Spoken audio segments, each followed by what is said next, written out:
nia hian hei saron veng uaime te chuan ruai tu hlui te min la hria a ruai tu hlui te kumna min la han nei thei te hi lom ka ti hle maya ten chu ti rual chuan kan lo ruai to na te hlin lo na fel lo na tam tak kan nei ang ka ringa chung zung zunga chuan ngai dam kan dil masadu a kan hun lai han soi ta ve mai mai la kan hun lai khan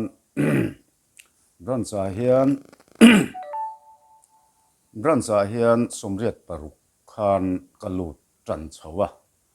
chuan kan han ti chho nak naka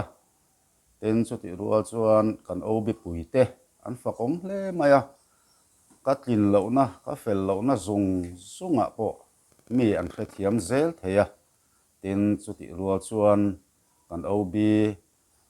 kan han ni chho zela ruai tu te kan han in thlang chho zela chu ti rual chuan voi khat ka hriat ring maya chu pu chuan vor VCP line in ka hreta khalaya khan post by post a thang lovin paruk khan chua top khan kan tia chumi tum chuan vot ka lo mu sang deuh ber nge ni ka hrelowa ka obi pui te khan min nom tangat ngata ke in ka du lo ka ti sia amaro chu atopa min nor president a min nor chhota chuan kan han kal chho zela kan obi thian tha te ho ka obi pui te an fakom hle in ka hria ten mual phona le har san em tok lovin ti khan kan kal chho noka ten chu ti rual chuan kan in lung rual em maya ke ni hun lai chho khan tin tun huna hian an in lung rual ta love kan ti na ni lovin kan hun lai kha chuan OB kha tu ma hi bo bang om lo hian in mu khom duty ti vela te kan kal kim thap thei zela anuam hle in ka hria tin kan hruai tu kal ta min boral san ta te zong voi ne hian ka thin lunga lo lang oi maya tin chu ti rual chuan OMA chu mi te tran pui tu tlom ngai pol kan ni angin kan hun lai kha chuan thei pato phi kan han chua ten a hma lam deuh section OB kan om lai teng te khan kan serti sang zuala nen khan voi khat phei chu natlang kan kowa kan pahnih deuh chi khan ka han chuaka kan han bei tangat ngata lung kan thiara branch atangin budget te kha kan in tuk ve khan ni thina hang hun lai teng te pok kha vonia hian alung len thak em han soi suwa ram kan dua tin hei zan in tlai voin tlai a teng te po kan on kom don che min han tia hopur om viau main ka hria tin thil hriat mu mal lo tam tak hi ka nei thina a zong phei zong ka soi vek thei lawanga tin hei tuna kan ran suai tu tha tak te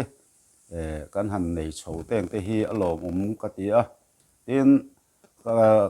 khan hun lai khan chuan kan hun lai khan chuan in saron branch hi anuam kan tia kan tho ho na tha em maya duty ang u kan han ti po khan OB te kha kan kim thap in kan duty thina anuam le in ka hria ten chu ti rual chuan in hei mi thatak tak thiam na sang zok ke ni ai thiam na sang zok te an lo chuak chho zela OMA hi aza om ka ti hle in chu ti rual chuan in kan vai ata ani tu ta mani lowa te pol he OMA hi kan zawai thei pato pa kan suwa chuan thatakin alakal chho zel theiang ti hi ka ring tak bok ani tin chu ti in kan soile du pakhat chu hei saron venga hian tun hma ta kha chuan in ka soile soi hnu ang deuin veng chunga nula chian ni that ni nula tlangwal te an fakom thin hle lai var ni sela tui thiang ne na kan in fin lai phei kha chuan zan thum kha zonin mithi kan han ne kan han lai var ta thina mut tua man lo le khanin kan kho sa thina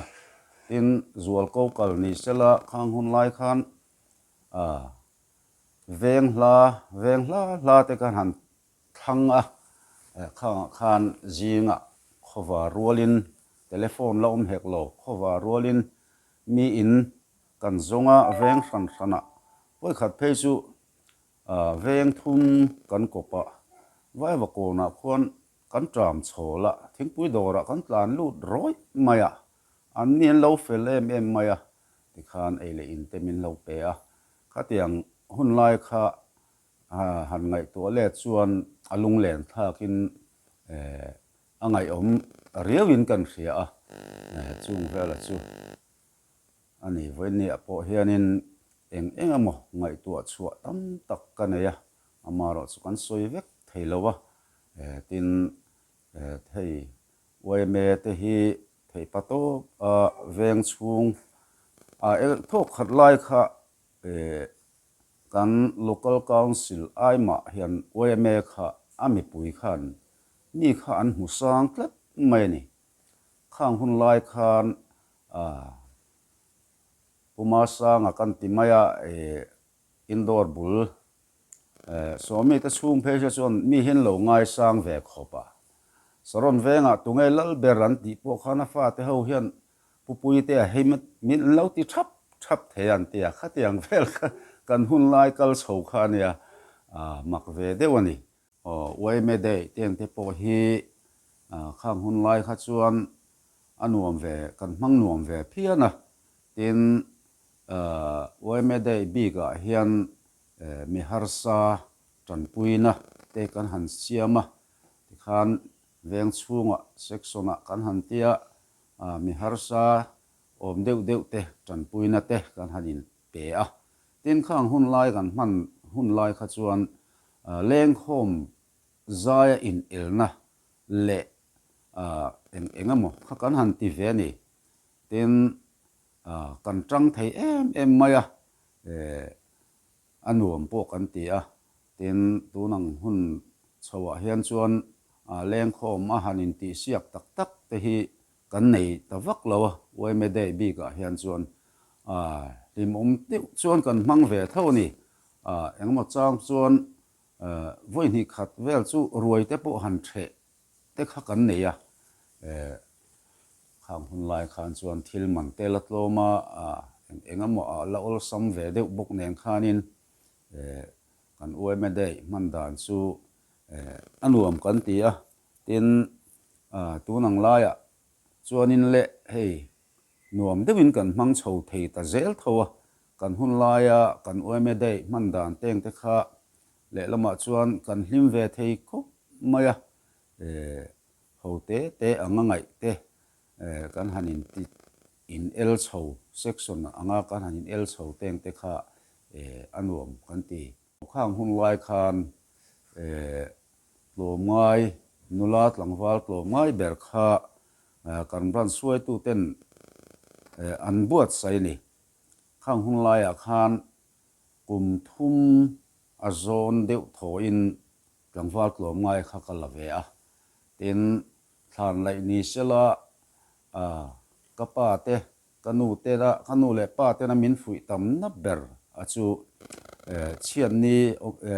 mithian omin than in la yanga than in lai po in atran tu le a mor bok tu in ni tu rani min tia ka ni deu ngat boka tran masa kan tanga atop khara kan tang le thina khatiang khan cho po hi ei mu mal manglo hianin na kal te lo tul le thina chung vela chu tun ma chian ni bi ka kan lo kal pui dan te ania tin khorin ria hi katlang wa lai khan kalapel mi alo boka tin pa ka ni to nuwa po khan pusami boral khan kalaria zak ani chuan hei tu na nga tem te chuan khorin ria te ong talova mi te ta na nok sak kan ni ange ti in kan oima hruai tu ten khorin ria hi an lo ti top ta teng te po hi a fin thak phianin ka hria a chung chu kan soi tel lu buk ani e oime kan hun lai khan chuan thing fak hi motor trip te hian kan leita gas hi lom lawa tlaivar zana fak za somnga ti te tlaivar lo za a chuti zat ti te khan tunma te kha chuanin thing hi a trip tiam bi trip top top hian kan la thina khang hun lai te kha ril ru a lo lang chuai chuai maya tin chuti ruwa chuan membership fee hi cheng khat in kan khon thina tin chian ni fan bi ka hi chu in tina kan khon na khang lai khan engza chiang ka chiang talo kan khon kha cheng za te kan han tia tin atam lutuk em te kan han tia committee kan han soi ho thina khatiang khan kan kal phung ania tin tunang hian chuan khovel te changkanga engkim mai hi oime po kan changkang ta hle in alanga chuan kan hun laia kan ti thin teng te kha tuna chuan han ti to lo te kha tam tak a oma tin kon oime building tuna kan oime ram han nei ang chia teng te po hi khumi tai te sena section big taka kan oime building a khu ka oim president laia kan nei ania tin hilai modern kuala oime dor teng te po hi kan hun lai thowa kan nei ania isa top mai ang kan tia tikhian kan sa avoi ni thlengin kan lamang ania tin abula ram nei tu pa pu pi van loya pu van ve ka khianin voi khat pe chu hei puite hetiang ringot chuanin a thalawang lekha ziakin da ve te thalo mo tia ngor uvivi lungai chu kadam chung chuan he thila hi chu in lo saduni pon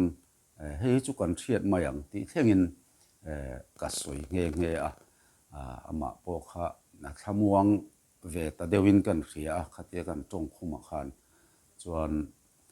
ang vel zong zong te tin somi me kan soi mai dona pu cho chunga in kot laia kan building teng te so an bei ve na sa khop maya song teng te so luai nen hian tlangwal luai nen hian kan tang boka tin boi khat phei chu contract kha min pe ve ni luai nen khan kan thok tangat ngat mai kan panin engoti ti chuan kan zo fel theya yang khan ka sum han tuang na vel tur ringo mai hi kan ngai tua ka khang hun lai kha chuan in hlo na te hi kan zonga tin section anga kanin hlo thin lai phei kha chuan tun ma ta chuan aizo town bus kha motor lian deuh hlir khania kha kan hire top maya nitlavan vuain kan vat conductor ve ti khan pui tak kan ni chuan kan hlo kha sang khat te kan hlo ve kan lom ve thei khop mai anuam kan ti chu wangin voinia oime changkang tak kan ding thei to tin kan oime building te lelama lu aman te kan han la ve nek bok nen tuna chuan oime po re thei lutuk lovin kan khosata nin ka hria lomum lein ka hria ni khang hun lai khan han soile taila oime day te hi nuam kan tia tin karil ruwa ve thin achu sport san item san kan hanin tia arpa in sual te khan chuk in vuak thak ti te kha kan bei ve na sa khopa chuan OMA hi alo nuam ani Paul zong huap tu alo ni na laia hian OMA hi anuam ka ti hle a voini thleng hianin OMA hi karil ruah hian a thi thei lowa tin chiat ni omni sela kan ti thei ve tok tia kuang siam nalama te hian thei patop hi kan chua ve thina tin chuti rual chuan tumma khan hei van nei thlak tain kan ti dawn nge ni Central OMA hian CC member hian Trump ni kalau om ve to boka tin Central OMA kan om tu teng te phei kha chu ka hop khur khop maya kan GS khan aron ti miau sia zan kha ka mut thei lo pha lek leka khatiang committee sanga han om ve tur ang kha chuan kain bual lo ve ani maro chu kan han ti chho nok noka tin Central OMA